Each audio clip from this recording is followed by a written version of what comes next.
Hello, good morning and welcome to the Writers and Artists Yearbook with me, Cheska Major.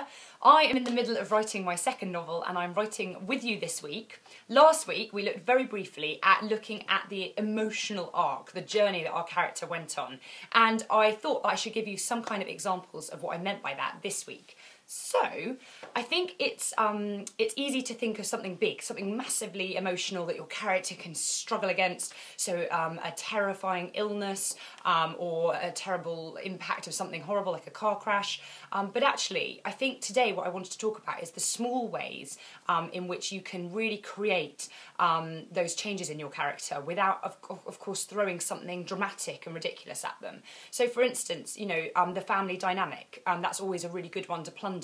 We all know, being part of families, that we play a certain role perhaps in families. Do your family perceive you as being something different to what you really are about? So perhaps explore sort of that element of it. We all probably know what it's like to feel isolated or to feel bullied, to have someone being mean to us. It's like therapy this week. So I think, you know, look at those kind of emotions. Look at the times in your life where perhaps that happened to you. How did it make you feel? How did you change? How did you overcome it? And I suppose the other thing to look at as well this week might be the classic sort of, you know what you want, but perhaps it isn't necessarily what you think is the right thing for your character.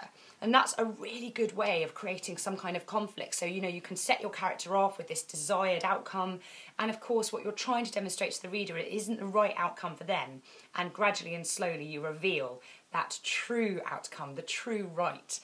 So lots of things you can do, but not necessarily massive, big things, big responses, big actions, much more looking at responses to everyday things, things that we all go through. Friendship dynamics. Is your friend overbearing? Have you always been frustrated by not telling her anything? Or etc, etc, etc. You see what I mean?